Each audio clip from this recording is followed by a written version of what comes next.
Han ethnic supremacy is an emerging point of concern on China's internet and cultural backwaters.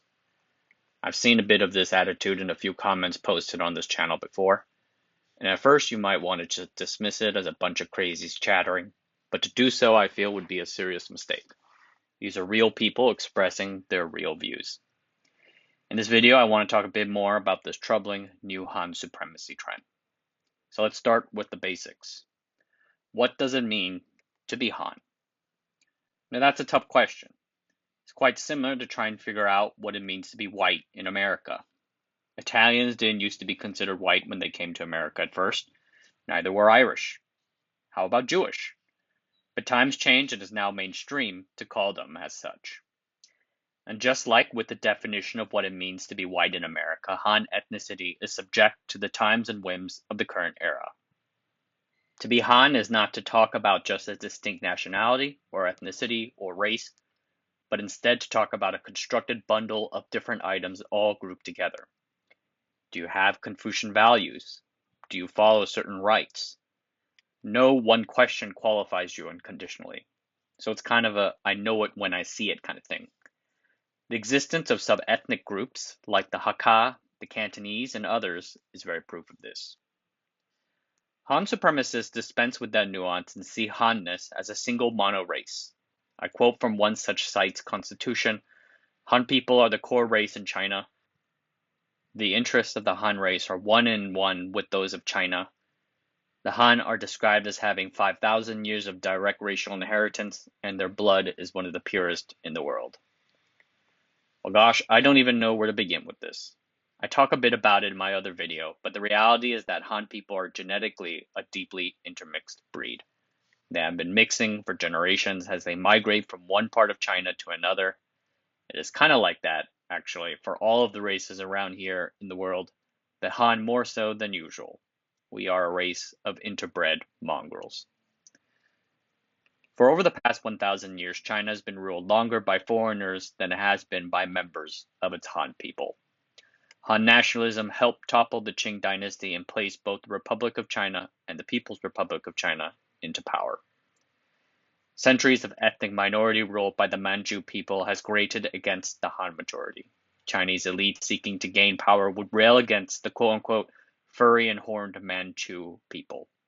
They tried to bind the pure Han race in unity to battle their enemies.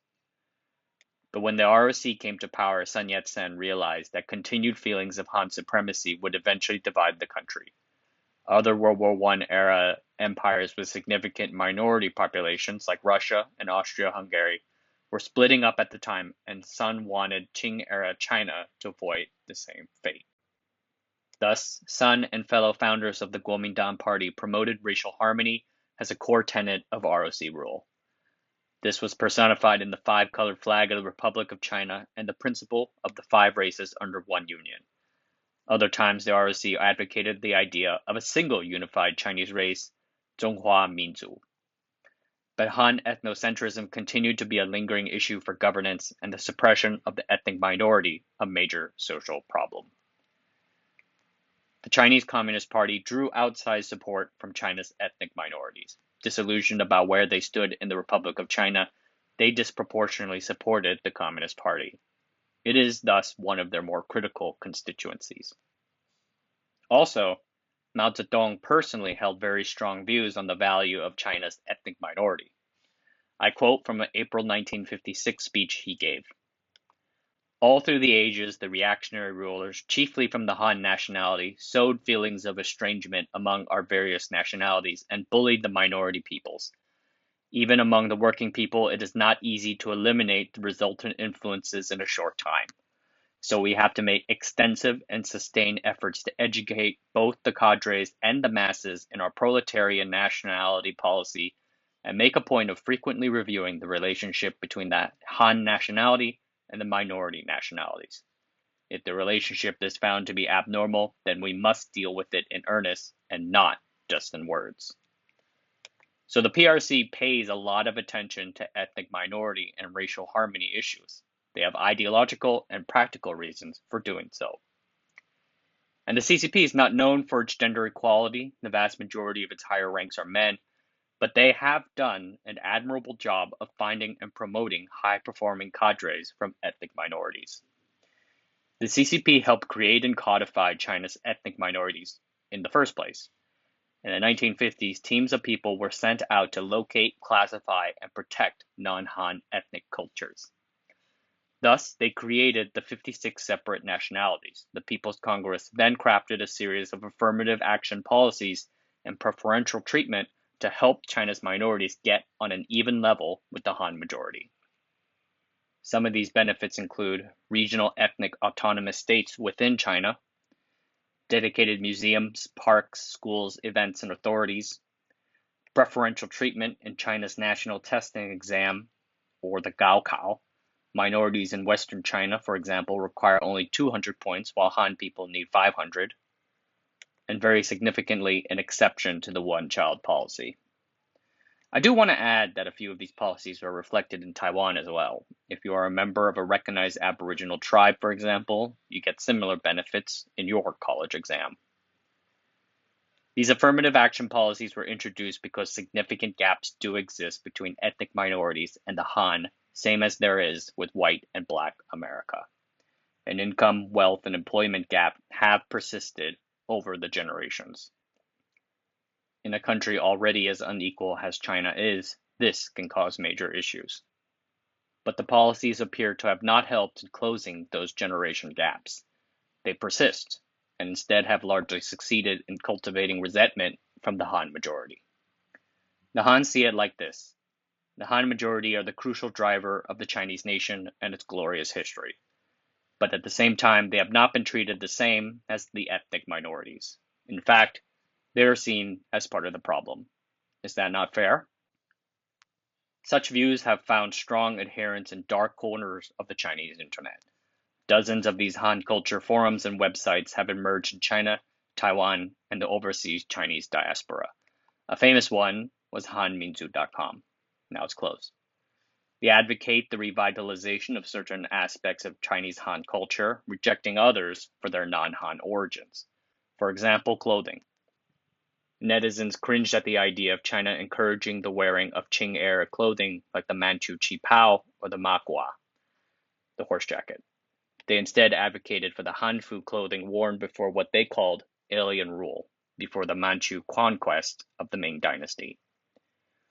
The Hanfu movement, as it was called, went mainstream because the clothes look cute and it's hard to disagree with. And for a lot of people, it stopped there.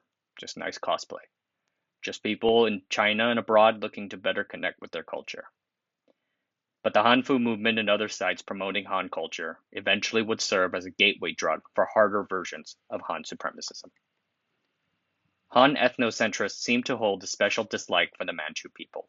They have vigorously fought to revise views of the Qing and Yuan dynasties, painting the Qing dynasty and its Manchu leaders especially as being very bloodthirsty. To then, the Manchu people rolled back the Ming dynasty's progressive advancements, stole the wealth of the Han people, butchered them, and made China a backwards country. This eventually allowed the West to move ahead and eventually invade. In other words, they were the colonists, same as the British in India. To support their arguments, they point at historical records showing the many countless deaths relating to the Qing conquest of the Ming dynasty. This is where I want to say the Qing conquest of the Ming dynasty was a long, complicated series of wars, with many times Han lining up to battle against Han. To boil it down into something as utterly simplistic as bad Manchu victimizing innocent Han would be to hijack history for your own purposes. But that is what they did. And it gets crazier with some insane Manchu conspiracy theories, but I'm going to leave it at that because I don't want to give breath to them. None of any of this follow regular rules of logic, which is a common thread between Han and white supremacists. The goal of historical revisionism like this is to reject the celebration of some 300 years of China's history and pin its decline on a foreign face. It also absolves the blame of the Han for that very same decline. The Han did everything right, the Manchu were the ones who got it all wrong. But the CCP's affirmative action policies do get a lot of legitimate grief and online criticism. The way those people see it, the government entered into a quiet deal with the ethnic minorities. If you do not attempt independence, you get showered with special privileges in China. The two policies that most grate on netizens are the ones I listed above, the one about the national examination and the one about the exemption to the one-child policy. The exemption to the one-child policy has over time moved the proportion of ethnic minorities in China from 3% in 1949 to 8% today. Of course, this still means that there are 1.2 billion Han Chinese. I am personally okay with it, but to the Han supremacists, it makes the Han people the only country in the world with the people conducting their own self-destruction. Then you stack on top of that the easier thresholds for ethnic minorities in the national examinations, and the perception that persists is that there are more ethnic minorities running around, and they are dumber. Incidents of ethnic violence also bring out the worst of the Han supremacists. For example, late 2000s riots in Urumqi triggered a massive upsurge in anti-minority sentiment. The big complaint was that an ethnic minority can go attacking Han people on the streets or rob them at marketplaces, and the authorities will keep letting them do it in the name of national unity. I think these racial issues are things that every government with a minority and majority population needs to handle. People like to talk about China as this one race monolith, but ethnic minority problems give the Chinese government headaches galore, same as they do with anyone else. I see a lot of parallels to the United States of America. The Founding Fathers created a nation that binds together peoples of different races and creeds that were bound together in a single concept of freedom and pursuit of happiness. Of course, the reality of the age meant that the nation itself did not live up to those values, back then and still now. Americans over the decades have tried to fix that by being more inclusive and expanding the definition of what it means to be an American.